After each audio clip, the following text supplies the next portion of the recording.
예수께서 제자들에게 이르시되 너희 믿음이 어디 있느냐 하시니 그들이 두려워하고 놀랍게 여겨 서로 말하되 그가 누구이기에 바람과 물을 명하며 순종하는가 하더라. 아멘. 예수님은 하나님 나라를 전하시며 많은 사람들과 함께 하셨습니다. 사람들은 병고침을 받기 위해 또 말씀을 듣기 위해 예수님께로 나아왔습니다. 어떤 사람들은 삶의 아픔을 안고 왔고 어떤 사람들은 예수님이 과연 누구신지 알고 싶어서 찾아왔습니다. 그렇게 예수님이 계신 곳마다 수많은 사람들이 모여들었습니다.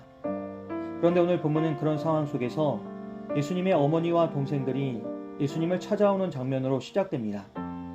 그러나 그들은 너무 많은 무리 때문에 예수님께로 가까이 갈 수가 없었습니다. 결국 어떤 사람이 예수님께 나와 당신의 어머니와 동생들이 당신을 보려고 밖에 서 있다고 알려주었습니다. 당시 유대사회에서 가족은 매우 중요한 공동체였습니다. 특히 부모와 형제를 향한 책임과 관계는 당연하게 여겨졌습니다.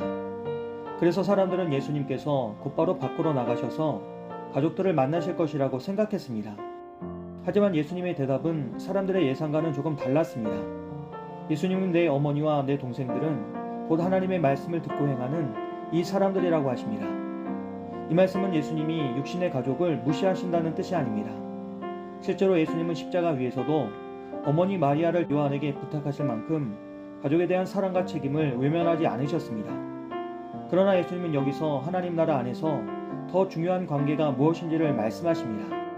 하나님 나라의 가족은 혈연만으로 이루어지는 것이 아니라 하나님의 말씀을 듣고 행하는 믿음으로 연결된다는 것입니다. 말씀을 중심으로 살아가는 사람들이 주님 안에서 한 가족이 된다는 뜻입니다. 그리고 누가복음 이어지는 사건을 통해 하나님의 말씀을 듣고 행하는 믿음이 실제 삶 속에서 어떻게 드러나는지를 보여줍니다. 예수님은 제자들에게 호수 저편으로 건너가자고 말씀하셨습니다. 제자들은 그 말씀에 순종하여 배를 띄웠습니다. 그들 가운데는 베드로와 야고보와 요한처럼 갈릴리 호수에 익숙한 어부들도 있었습니다. 그들은 오랫동안 배를 타며 살아온 사람들이었기에 호수에서 일어난 상황에 대해 누구보다 잘 알고 있었습니다. 그런데 배가 호수를 건너가던 중에 갑자기 광풍이 일어납니다.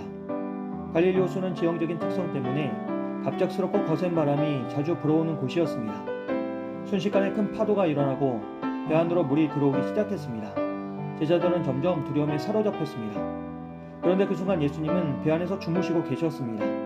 제자들의 눈에는 예수님의 모습이 너무나 답답하게 보였을 것입니다. 배는 거세게 흔들리고 물은 차오르는데 예수님은 아무 일도 없는 것처럼 주무시고 계셨기 때문입니다. 결국 제자들은 다급하게 예수님을 깨우며 주여 우리가 죽겠나이다라고 외칩니다. 제자들은 지금까지 예수님을 따르며 많은 기적을 경험했습니다. 병든 자가 회복되는 것을 보았고 귀신이 떠나가는 것도 보았습니다. 그러나 막상 현실의 위기 앞에 서자 그들은 마음이 무너지고 두려움에 사로잡히고 말았습니다. 머리로 알던 믿음이 실제 삶의 풍랑 앞에서 흔들리기 시작한 것입니다. 우리의 삶도 이와 비슷할 때가 있습니다. 예수님을 믿고 살아가지만 예상하지 못한 광풍을 만나면 우리 역시 쉽게 흔들립니다.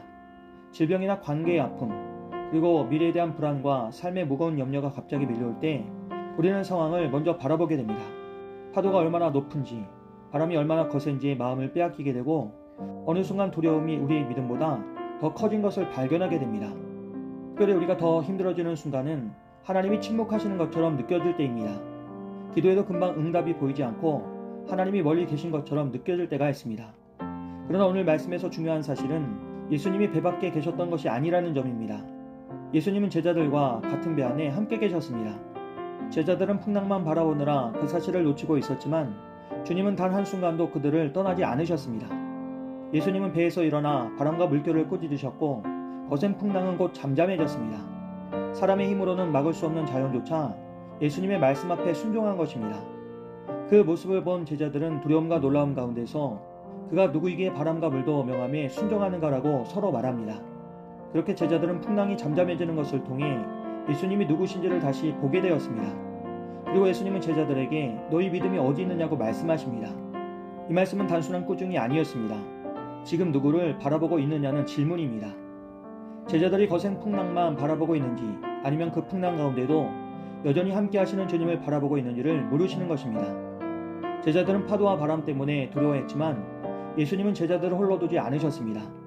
그들과 함께 계셨고 그들의 상황을 알고 계셨습니다. 그리고 가장 적절한 때에 일어나 그들을 붙들어 주셨습니다. 우리의 삶도 마찬가지입니다. 우리의 문제 앞에서 때로 하나님이 침묵하시는 것처럼 느껴질 수 있습니다. 그러나 그 순간에도 하나님은 우리의 인생의 배를 떠나지 않으십니다. 보이지 않아도 함께 하시고 침묵하신 것 같아도 우리를 붙들고 계십니다. 때로는 우리가 이해할 수 없는 방식으로 일하시지만 주님은 결코 우리를 버려두지 않으십니다. 믿음은 단지 평안한 자리에서 드리는 고백만이 아닙니다.